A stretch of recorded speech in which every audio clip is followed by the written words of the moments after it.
दोस्तों मध्य प्रदेश वासियों के लिए नई रेल लाइन के रूप में एक और बड़ा तोहफा रेलवे ने दे दिया है, क्योंकि मध्य प्रदेश के लिए 332 किलोमीटर लंबी जो नई रेल लाइन है इसका सौगात मिल चुका है। इसके अलावा कई जो नई बाईपास रेल लाइनें हैं इनका भी सौगात एमपी को मिलने जा रहा है। साथ ही ये जो 332 किलोमीटर लंबी नई रेल लाइन है इसको कहां से कहां रेलवे बिछाएगी, इसके काम कब पूरा होने वाले हैं और इसका जो काम है इसकी कब शुरुआत होने जा रही है, इन सभी चीजों की जानकारी, साथ ही जमीन अधिग्रहण की जानकारी और इसके अलावा ये जो नई रेल लाइन है 332 किलोमीटर लंबी, इसको लेकर एक एक जो डिटेल है वो सारी चीजें निकल के सामने आ चुकी है बड़े अपडेट के माध्यम से, जो कि कहीं न कहीं पूरे एमपी वासियों के लिए एक बड़ी खुशखबरी भी साबित हो रही है, जिसके बारे में सारी चीजें आज हम पूरा डिटेल में जानेंगे इस वीडियो के माध्यम से। इसलिए एमपी को मिली ये जो 332 किलोमीटर लंबी नई रेल लाइन है इसके बारे में सारी चीजें जानने के लिए, समझने के लिए, रिपोर्ट्स वगैरह देखने के लिए आप प्लीज इस वीडियो को ध्यान से देखिएगा और अभी से इस वीडियो को लाइक करके चैनल को भी सब्सक्राइब कर लीजिए। बाकी आइए शुरू करते हैं आज की इस वीडियो को एंड जानते हैं एमपी को मिली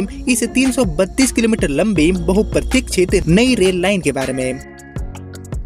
तो दोस्तों जैसे कि आप देख रहे हैं कि पिछले कुछ सालों से नई रेल लाइन के रूप में एमपी वासियों के लिए बैक टू बैक कई जो महत्वपूर्ण परियोजनाएं हैं इनका सौगात रेलवे मंत्रालय दे रही है और इसी कड़ी में हाल ही में एमपी वासियों को एक और नई रेल लाइन मिली थी और इसके बाद दोस्तों ये बहुत ही बहुप्रतीक्षित महत्वाकांक्षी 332 किलोमीटर लंबी नई रेल लाइन है, इसका भी सौगात मिल चुका है। साथ ही इसको लेकर सारी जो जानकारियां हैं वो भी निकल के सामने आ चुका है रिपोर्ट्स के माध्यम से, जिसके बारे में और हम डिटेल में जानेंगे। लेकिन इससे पहले आप सभी मुझे कॉमेंट करके बताइए कि एमपी की कौन कौन सी रेल परियोजनाएं ठंडे बस्ते में पड़ चुकी है जिस पर काम को पूरा रेलवे को जल्द से जल्द करना चाहिए। इसके ऊपर आपका जो थॉट है, आपका जो ओपिनियन है उसका मैं कहीं न कहीं वेट करूंगा कमेंट सेक्शन में। बाकी बात करूं एमपी को मिली इस 332 किलोमीटर लंबी नई रेल लाइन परियोजना के बारे में, तो एक्चुअली इस नई रेल लाइन को रेलवे कहां से कहां बिछाने वाली है इसको लेकर जो रिपोर्ट्स आए हैं उनकी अगर हम माने तो एक्चुअली मध्य भारत में रेल यातायात को और भी ज्यादा सुगम एंड तेज बनाने की दिशा में एक और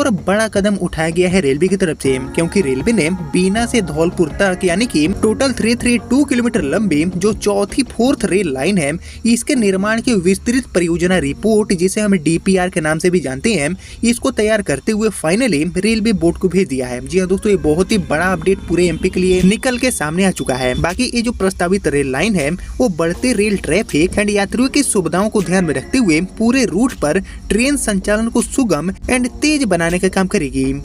और इस महत्वाकांक्षी परियोजना के लिए लगभग 7,339 करोड़ रुपए का जो बड़ा रकम है उसका एस्टिमेट भी बना दिया गया है। मतलब कि 7,339 करोड़ रुपए इस पूरे परियोजना को कंप्लीट करने में खर्च होंगे। बाकी ये जो 332 किलोमीटर लंबी फोर्थ रेल लाइन परियोजना है इसको अगले 4 सालों में पूरा करने का जो टारगेट है उसको भी सेट कर लिया गया है और हाल ही में दोस्तों तीसरी रेल लाइन बनकर तैयार हुआ है जैसा कि आप जानते हैं, और इसके बनने से ट्रेन संचालन में काफी सकारात्मक बदलाव देखने को मिला है और अब ट्रेनों को आउटर पर बेवजह नहीं रोका जा रहा है, जिससे ट्रेनें समय पर पहुंचने लगी है। और एक्चुअली इस तीसरी लाइन से सबसे ज्यादा फायदा जो गुड्स ट्रेनें हैं इनके साथ साथ जो पैसेंजर ट्रेनें हैं उनको भी देखने को मिला है। बाकी मालगाड़ियों को सीधे निकालने से मेल एंड जो एक्सप्रेस टाइप की ट्रेनें हैं इनको स्टेशन तक आने में कोई भी परेशानी नहीं आ रही है और अब चौथी रेल लाइन के बन जाने से ये जो सुविधा है वो और भी ज्यादा बढ़ जाएगी। बाकी दोस्तों बाईपास रेल लाइन को लेकर भी एक बड़ा अपडेट मिला है, जैसे कि मैंने आपको वीडियो के शुरू में ही बताया। तो बाईपास रेल लाइन की अगर हम बात करें तो एक्चुअली रेलवे सूत्रों ने जो जानकारी दिया है उसकी अगर हम माने तो एक्चुअली बीना से झांसी चिरूला एंड सिथौली तक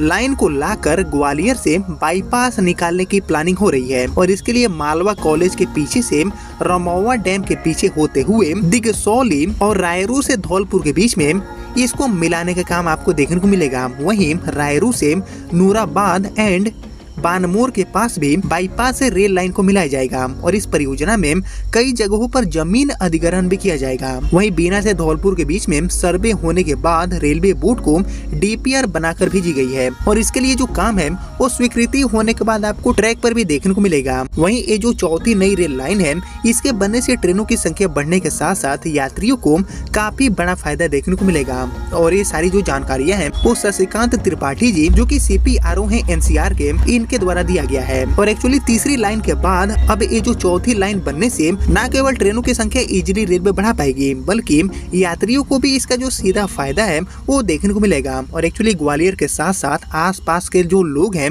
उनको और भी ज्यादा ट्रेनें मिल पाएगी, और कुछ जो नए रूट हैं उन पर भी ट्रेनों को बढ़ाया जा सकता है बहुत ही आसानी से। यानी कि कुल मिलाकर 332 किलोमीटर लंबी ये जो चौथी रेल लाइन है जिसको रेलवे बीना से धौलपुर तक बिछाएगी, इसको लेकर बड़ा अपडेट मिल चुका है। इसका जो काम है वो बहुत ही जल्दी आपको अब शुरू होता हुआ देखने को मिलेगा। पर एक्चुअली अगर सब कुछ प्लानिंग के अकॉर्डिंग रहा तो नए साल में ही यानी कि साल 2026 के पहले क्वार्टर में ही इस बड़े एंड महत्वाकांक्षी रेल परियोजना का जो पहला फेज वाला काम है इसकी शुरुआत देखने को मिल जाएगा। साथ ही कई जो बाईपास रेल लाइनें हैं इनको लेकर भी रेलवे अभी विचार विमर्श कर रही है, जिनको लेकर आगे हमें कुछ बड़े अपडेट देखने को मिलेंगे। लेकिन फिलहाल यही थी एमपी को मिली बीना से धौलपुर तक 332 किलोमीटर लंबी नई 4th रेल लाइन, जिसको लेकर अभी तक जो भी जानकारियां मिली थी वो मैंने आपके साथ शेयर कर दिया। जिसको आपने यहाँ तक देख लिया है तो प्लीज इस वीडियो को लाइक और ज्यादा से ज्यादा शेयर कर दीजिए। और बाकी मैं मिलता हूँ आप सभी से अब अगले वीडियो में, तब तक के लिए जय हिंद जय भारत।